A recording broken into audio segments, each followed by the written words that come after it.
Get 'em. Welcome, folks. Y'all come on in and make yourself at home. This here, well, this is the Rolling Thunder Podcast, your home for all things Rolling Thunder.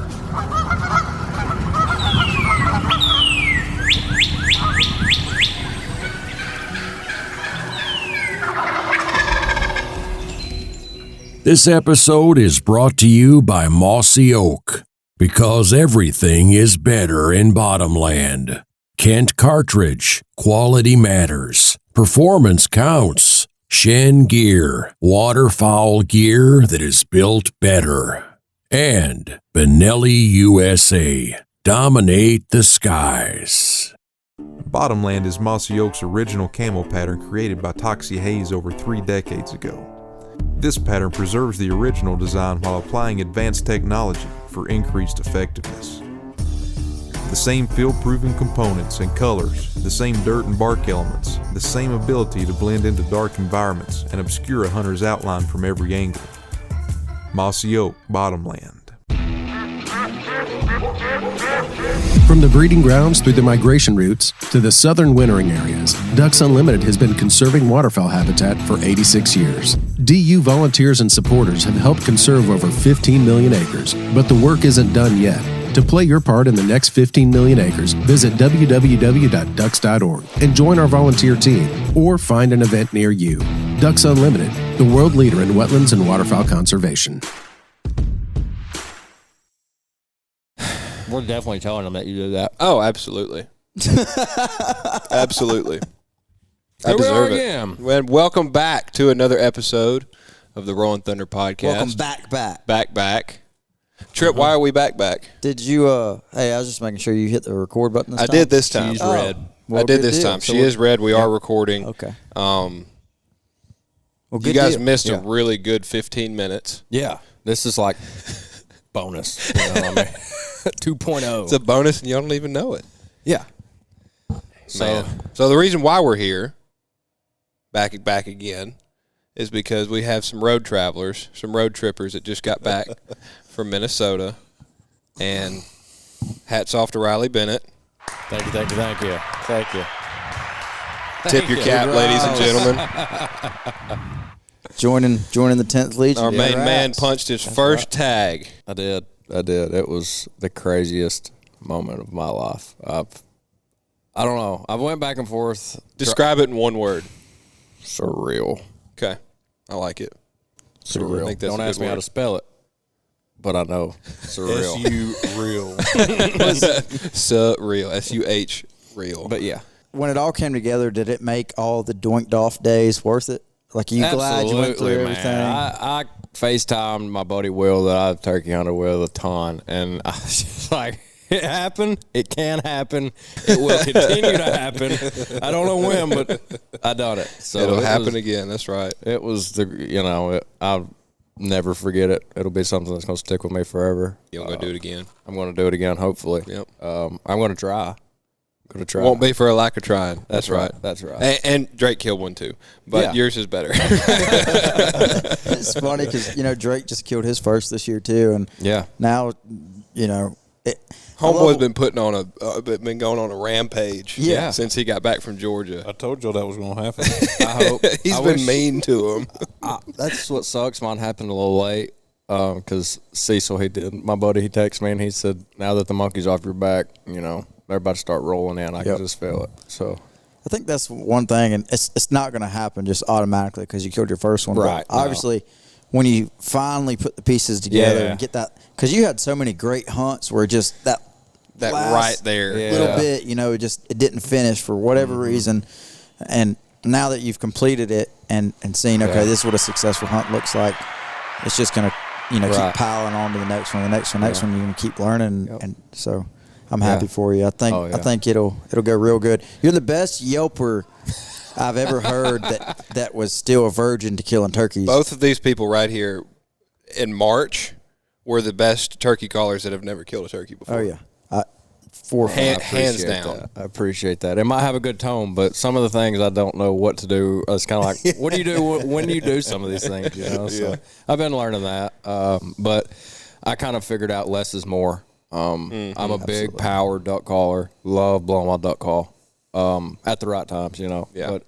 But you love blowing a turkey call too. I mean, I love blowing it, but I just kind of feel like I had more success in getting a lot closer to turkeys whenever I do real subtle stuff or nothing at all, and just getting better placements and really just think about where I was at in the woods and where he was at and what was in between us and what he had to go through and what I had to go through, you know, because a lot of times early on I would just see a bird or something, you know, mid-morning and not realize what was in between me and him if I was trying to make a play on him. Well, a lot of times, you know, there might be a creek or something and he ain't going to cross, you know. So there's a lot of stuff that, you know, I feel like just take a step back, breathe, you know, really think about it. You know, turkey calling, and I'm not saying this because I'm a terrible caller. I'm not near as good sounding maybe as a lot of guys. Right. And that's what I love about turkey hunting, which is good for me, is there's a lot more to it than just how you sound. Yeah. Oh, yeah. Oh, yeah. Well, it's the same as duck hunting. Absolutely. When you run a call is a whole hell of a lot more important than how you call. Absolutely. If you can do both, it certainly helps. Absolutely. But you know, when is a lot more important than how. I was hunting with Ryan Lindsay whenever I killed mine, and he started out calling.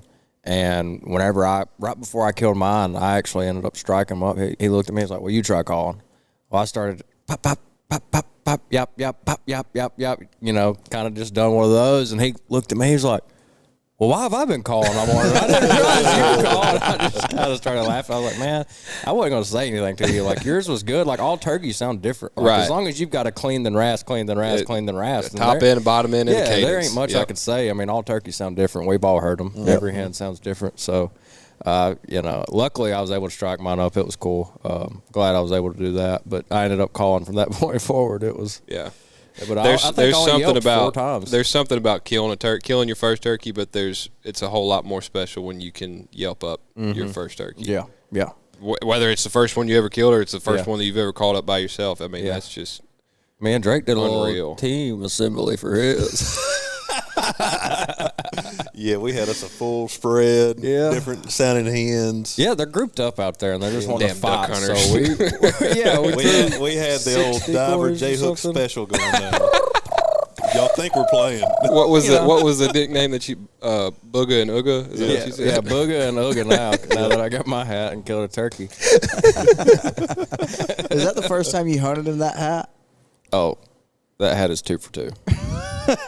That's awesome. I told Drake, I'm like, man, a little skittish to wear it anywhere else other than, you know, like somewhere I really feel good about, you know, because I don't want to ruin it. Because that's what I said early on. As soon as I shot mine, I said, well, this freaking hat's 1 for 1. What do you know, me and Drake, we all go out there, we go hunt, got the Booger Man hat on, 2 for 2. Sweet. So I don't know. There's something to it. I might need to get me one. Yeah, Good luck. I had those freaking hunt. Yeah, those hats are sick. If anybody doesn't know what they are, they're talking about it's. I get. Is it okay to share the secret? Yeah. I mean, good luck finding one. They're hard to find, man. You know, Drake has a green leaf and Riles is in Bottomland, but they're just vintage old mossy oak hats with the face mask built into them. Yeah. They're sick as can be. Perfect turkey hunting hat. Yeah, mine's got a little patch. Up, down. I think y'all should make some companion Ooga Boogas. Yeah. Me and Y'all Riley can be listening? models. Yeah. Well, Daniel, if you're listening, Daniel. My favorite thing about that hat is whenever the face mask isn't on and they're tucked it into the hat. You know, most guys would tuck the whole thing into the hat, but Drake lets his flow, and it looks like he has a mullet, even when he doesn't. You know, it's just flowing in the wind back there. well, and let me tell you, that's way better than any face mask that I've ever put on. It fits right every single time. It's just there every time, whenever you're turkey hunting, and it's not something that's in your way when you're breathing, whatever. It's just dangling, just there. They need to bring them back. I'm telling you. I think they should. Well, good deal. Well, so obviously I went to Minnesota, which is, you know, that's not a short little trick there. No. Not exactly around the corner. No, it was what, 15 15 and some change. 45, We might as well call it say 16 16. and 16 and a half because we peed a lot, bunch of energy drinks. Coffee, energy drinks, water. Just repeating the cycle, just trying to stay hydrated while keeping us going off. 16 because we man. peed a lot. I was driving at one point, and I was just so locked in. I looked at Drake, and I said, dude, bust the top out of that monster. And he said, you got to pee? And I'm like, Drake, bust the top out of that monster. I got to pee. Quit asking questions. Like, You're in the driver's seat? I'm in the driver's seat. I'm like, Drake. Oh, that's talent. Yeah. That's talent. Definitely not the first time. But that being said, he's like, dude, you got to hold it. Like, there's no way you could do this. And I'm like, man. We looking had a mile to go. Yeah, we had a mile to a Casey's, luckily. But, yeah, we were pulling out everything just to get the drive over with. We split it up on the way up, 7.5. And I got the graveyard shift. That was tough. I think I slept like the last hour of that drive while I was driving. Yeah, Papa driving at nighttime with his contacts and stigmatisms and everything. Drake was like, I figure I'd probably just knock it out from the shop to, about 7.5 hours. I'll pull my contacts out and let you, kill it on the rest of the way. Oh, yeah, I figured that's how that would go, but it's no problem. Everybody that has ever wore glasses or contacts on a long road trip, oh, man, I can't drive at night. These cars are too glary on my eyes. Yeah, it sucks. I'm cool with it, though, as long as we're there safe. Ain't no way I could have drove what the heck he had to drive through on the way up there.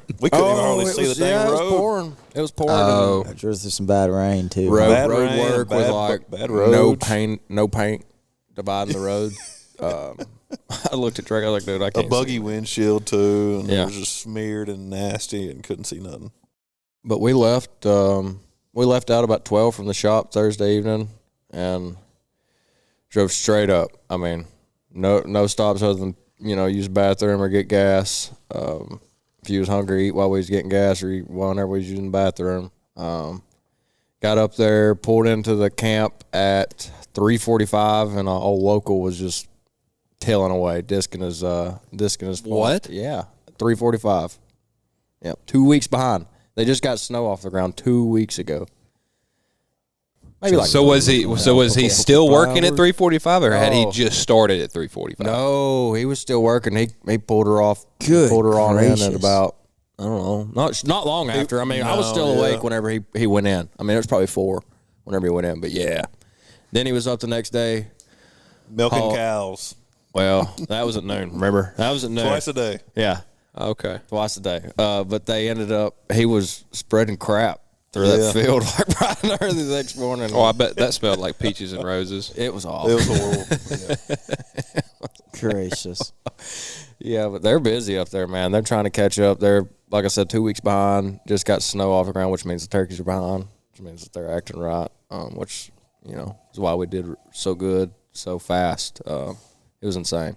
Took us 15 hours to get up there, and we had them dead in 12 hours. Yeah. It was... Hunted, and only hunted for like a total of 2.5 hours between. Yeah, Drake hunted for like 30 minutes whenever he killed his, and then mine was like 2.5 hour hunt. Y'all felt like rock stars, huh? Oh, dude, you couldn't tell me nothing. You couldn't tell me nothing, man. I was walking around that place bowed up like the turkey was. I was like, impersonating how he's strutting all bowed up and stuff. I knew exactly what I was doing the whole time. Yeah. Gets back to the shop. Hey, I got some notes for y'all boys. Yeah. Oh, man. Geez, so did y'all hunt? Y'all drove through the night Thursday. Did y'all hunt? So y'all hunted Friday, right? Friday morning. Yeah. Correct. Yeah, we pulled in, like I said, and we went to sleep in the truck. Ryan was in the cabin. Didn't know where anything was in the cabin. It was pitch black dark, and didn't want to wake him up. So I looked at Drake. I was like, dude, after that drive, I really could just sleep right here. And I don't even think I got hair out of my mouth before I was asleep. So we slept in the truck. I just reclined my seat back, slept in the truck, and woke up to Drake yanking the door open. It's like, hey, there's turkeys gobbling. And I'm getting crust out of my eyes. And he probably lays there for another 10 or 15 minutes. Yeah, I have no clue where. I have no clue where I'm at. Nothing. Well, I opened the door.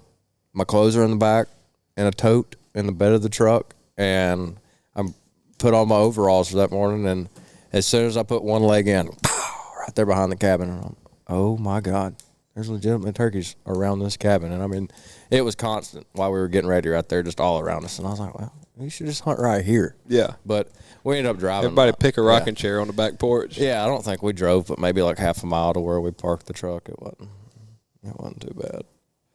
But no, we got sat down. I would say I feel like we went in super late. Yeah, it was super late, but it was also like super dark. Yeah, in a sense, it was. What dark time does and, it get clear. daylight up there, dude? It was probably early. 6.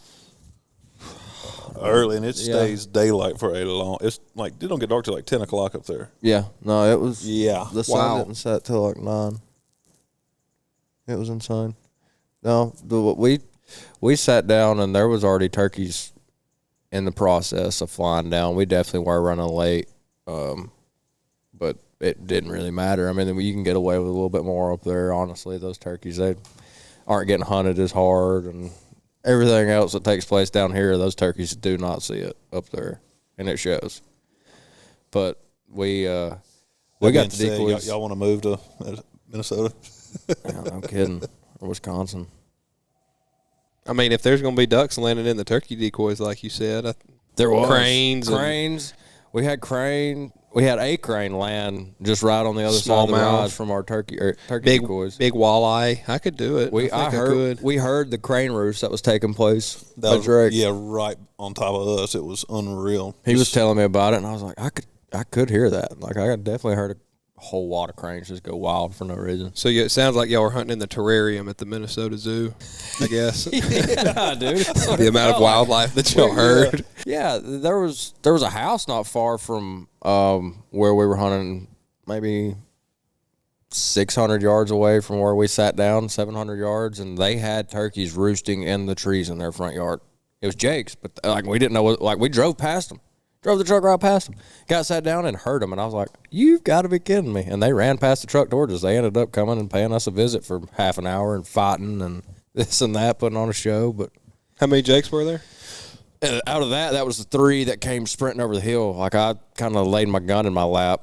It kind of got to a little lull at one point in the morning, and I laid my gun in my lap. And I just remember saying, oh, no, because there was just 3 heads popped up over the little rise, and it ended up being 3 Jakes because we had 2 behind us already kind of gobbling, going crazy, and I guess they heard all the commotion and was coming to fight. And they got right in front of us, gobbled their head off at, 15 yards, just gobbled straight at us at the Jakes behind us. And Ryan said whenever that happened, he could see the Jakes behind us, and they took off running, sprinting away from the 3-pack of Jakes. They was about to get whooped. Yeah. About to see some Nat Geo stuff. Okay. Sounds like this place needs some. It's going to have some 2-year-olds next year. Well, some Hollywood 2-year-olds. From the sound of it, this place already has plenty of 2-year-olds. It's just getting some more. Yeah, they've just a little restock next next year out there. Yeah, and it's an awesome place. I mean, it's one bird state, right? One bird state. It's tough because it's a long way up there. I feel for you. I did it. I went last weekend to Colorado, and we were doing just like y'all, less than 12 hours, had our birds, and it's like, well, now what? Guess we'll head on home. I think I'll go home now. I think I'll go home now. Well, Riles, it was your first bird, so tell us how it really went down. Had a bunch of Jakes. Yeah, God, man. The cast of The Outsiders was showing up at your house. We sat down and had all that happen for probably, I would say, a good hour and a half. All those Jakes. Just there's nothing really to it other than just a ton of Jakes. Seeing our 2 decoys out there and heard Ryan yelping, and they eventually just went and done turkey things somewhere else. Thank God. Yeah. So we got up and we constantly were just hearing this one bird behind us. Go, go. It wasn't a whole lot, but how far? Probably 400 yards behind us there's a block of trees. Like literally, there was 2 blocks of trees nearly in a perfect square with a fire lane split right down the middle. And he was in the left side, and we had anticipated him being behind us in that block. That's where they thought he roosted the evening prior. Well, we kind of just thought maybe he flew down, was walking over there, and there were some fields back there. So we was wanting to hunt him, and he looked at me and was like, well, why don't you just yelp, that whole gig, and yelped, got him fired up, and he was like, well, let's go in the woods and get in this bubble. I'm in. We're in the woods. You know, this is I was hunting a field, was going to take it how I could get it. Don't get me wrong. I have not killed a turkey, and I was not going to be some kind of purist and want to do it. Didn't want to be picky in that situation. I wasn't going to fan one, but I wasn't that desperate. But if I could shoot one on the field, it was happening. Yeah. So I'm excited as could be, leading the charge through the woods. And he was like, let's get about 75 more yards and yelp again, see where he's at. Yelped. Bam, there he was. And, I mean, he was close, probably 100 yards from us whenever he gobbled again. And he didn't gobble, like I said, not a whole lot. And I looked, and there was like a big tree, pretty as can be, up on a little rise. And there was another rise separating me and the turkey. And I've always heard kind of leave something that turkey's got to cross to get to you. Not nothing major, but maybe like a little hill or a rise or something like that. Something to get around to where he can see. He has to see you. Right. So I picked that tree. I said, that's the one. We sat down, and Ryan actually kind of done one little soft yelp, and he did gobble at Ryan right then, and you could tell that he was close, but I don't think he was necessarily in the woods right then. I think it was right there in that fire lane. He was crossing that fire lane. Well, there directly, you could just hear him drumming, spitting and drumming, and he got so close, you could tell exactly where the drumming was coming from. I mean, it wasn't just like a boom. I mean, it was a boom, and that's coming from behind that tree over that rise, like he's about to walk over right there. That's when I come on. Yeah. Wow. Right there. And that's coming from like a 2 o'clock on me. So I realized that, and Ryan had never heard a turkey drum up until this point. Yeah, wow. The jakes were drumming. He just couldn't hear as well. It was super windy too, and I was hearing those jakes drum in front of us, and he was like, "Oh yeah, no, I hear him drumming." So I'm like, if Ryan hears him drumming, he's tied. So I go to resituate kind of towards that 2 o'clock where I hear the drumming, and I get about one just little nudge. I mean, just barely move, and I just see a black blob and a white head strutted up in front of me, and I'm like, "Oh my God." This is and it. He suddenly developed Parkinson's. Now, he's killable at this point. He's probably 45 yards at this point. So I just slowly put my right foot back down and put my gun on my knee. And there's a humongous, just probably the biggest tree in that whole little block of woods. I guess it was a oak tree. I don't exactly know what kind of oak tree it was, but it wasn't, some big 40-footer or whatever, but they were dropping acorns and whatnot. So know that. I think oak trees do that. Yeah. But I seen that one, and he was strutting directly behind it, and I knew, I'm like, well, if he can get behind it, I can get good in position and locked in. Well, he got behind it, and I was just sitting there on the right side of that tree waiting on him, and my bead was, as soon as he came around, he was still strutting. And, I mean, he's drumming the whole time. And as soon as he came around that tree, put the bead right there on the little red, little whatever they call that. I call it the little ball sack is what I call it. That's what I always heard. I've got it on him, though. And I'm sitting there, and he's done for, right? He's just got to come out of strut. And I'm like, this is where the real turkey killers, they kind of hit him with a little pop, pop, get them to stick their head up. And about the time I'm thinking that thought, I think the good Lord was like, yeah, he'll screw this up. So the turkey just stuck his head up voluntarily. And, I mean, I'm kind of like, oh, my God, this is it. Bam. It was just all reaction at that point. I don't know. I kind of just quit thinking, like, this is it, and it was bam. Just pressure on the finger, and he didn't move 3 yards. I mean, he was dosed. Dosed. There's something like you just said, turkey hunters will cut to try to get them to pick their head up. I like shooting them when they have no idea that I'm there. Yeah, and it was like that one. He didn't know. He didn't you didn't make a noise that made him pick his head up. Like he just got to a point and picked his head up, and the last thing that he thought was, "Where's that hen?" That was exactly what it was. It was just, and it was one of those that kind of felt pure because he did it. It wasn't like I yelped a ton. I think I had, from the time we struck him to the time I shot him, I yelped 3 times, and Ryan yelped 1 time right as soon as we sat down. So, I mean, he got yelped at 4 times. He gobbled every time at that. But he was just constantly, looking for that hen, and came over the rise just like he was supposed to, all strutted up, pretty big, Yeah. God. Giant. Yeah. Giant. Big. Like a Volkswagen. Yeah. Woo. Man, gonna get me fired up again. The picture that I saw of him laying next to your left leg, his tail fan was in your armpit and his head was at your ankles. Correct. Yeah, it was a big bird. We didn't weigh him. I don't know why we didn't weigh him. Charlie was like, "Oh yeah, no, they're all big up here." That's about 22, 23 pounder. Yeah, no. Well, he's definitely over 20 pounds. Oh yeah, no, I know. Yeah. Yeah, he looked at mine, and all he said about mine was, "That's a good bird, and he's got some really good hooks on him." Like, that's a great bird there, bud.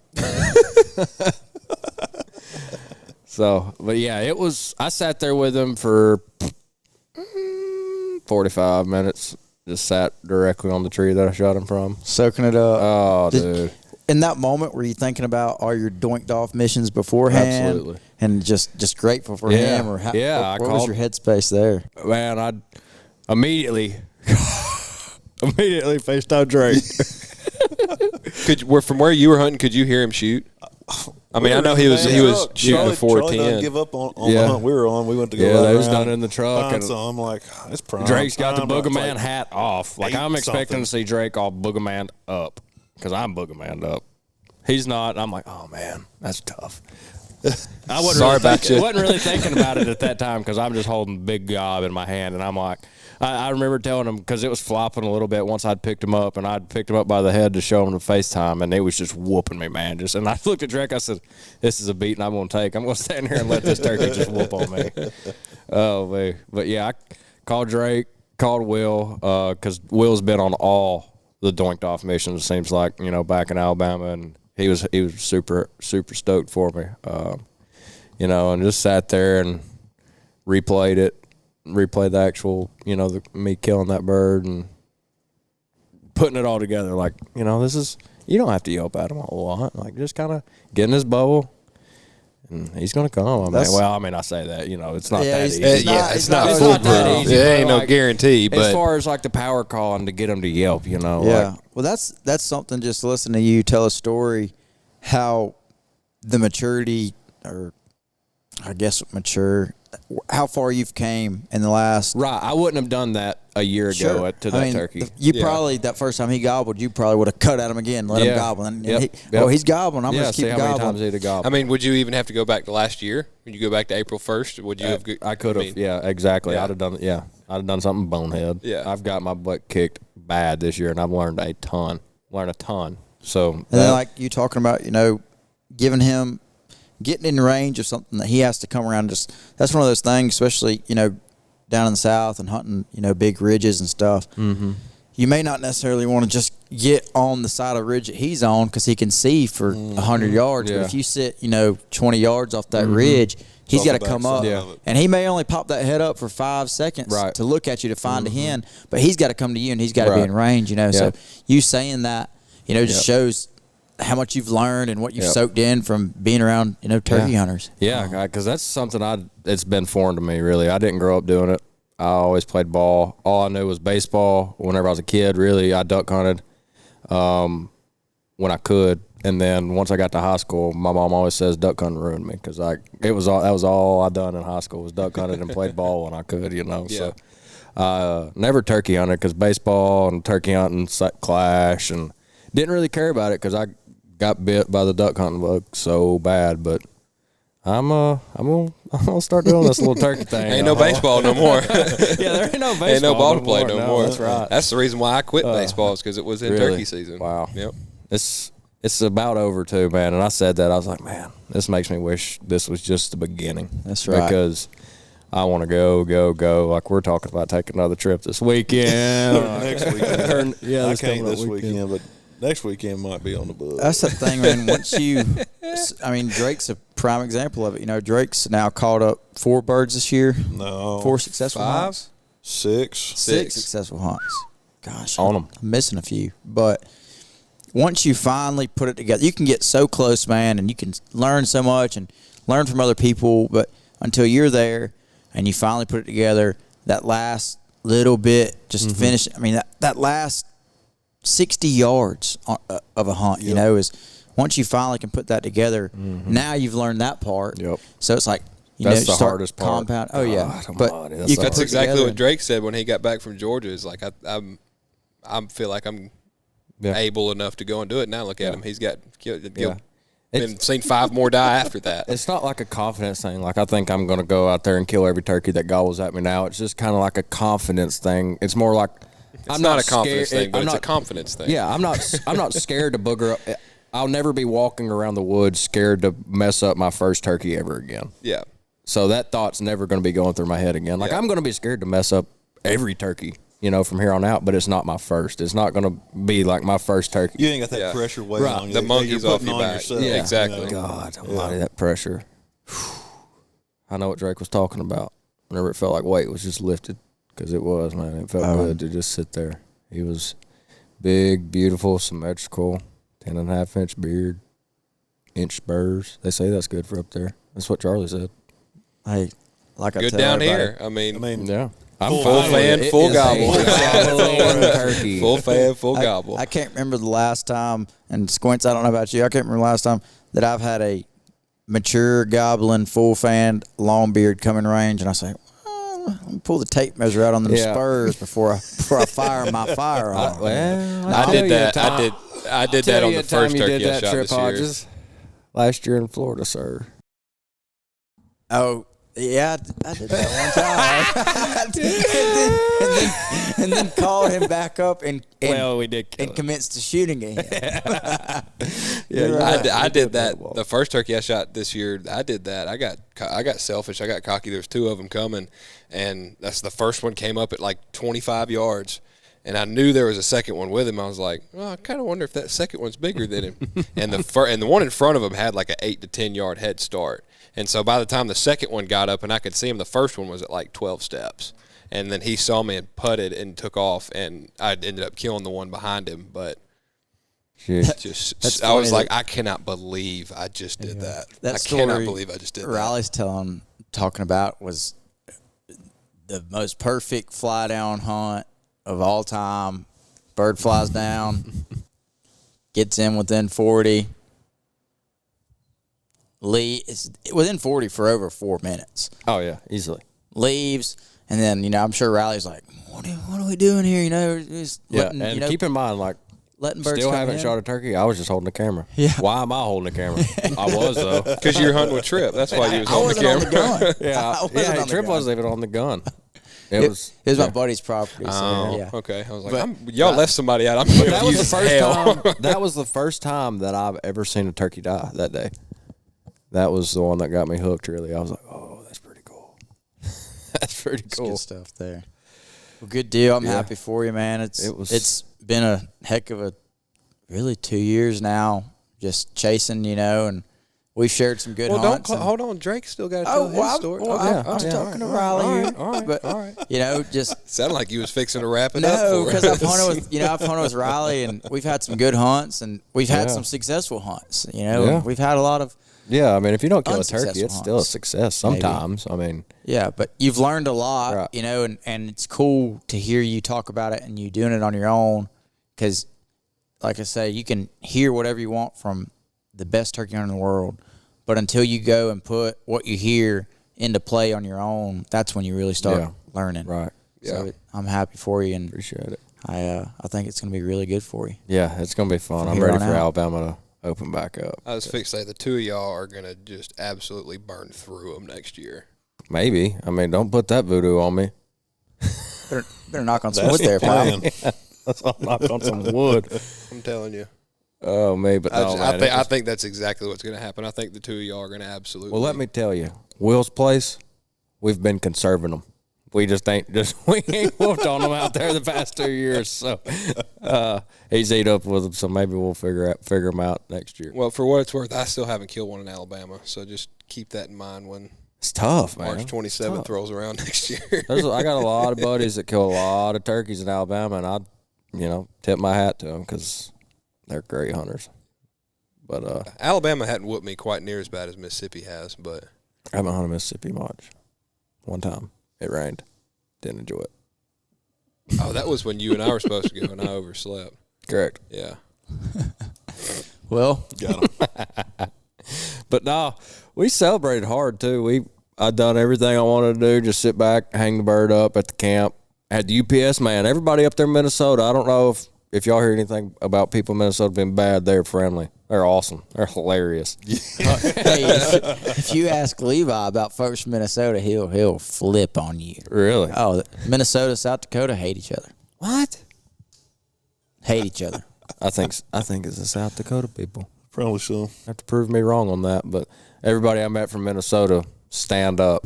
Great day, huh? I had turkey hanging up on the front of the cabin, and we're just sitting there, me and Drake, looking at the bird and Drinking her hand, you know, we're just loving it. Little special reserve, little Weller special reserve, brought it up for the trip, and here honk's coming down the road. Bop, bop, bop, bop, bop. UPS honking. What the first one? Hand out the window. Yeah, what Hey, the only one? bud, what you got there, huh? Yeah, what you got there, bud? Oh, Got your old got a turkey great bird. Big turkey bird, big gobbler. Catch you a big LB, eh? I think that was like Big old LB. I think that was what there was 3 people that honked their horn at us. We had a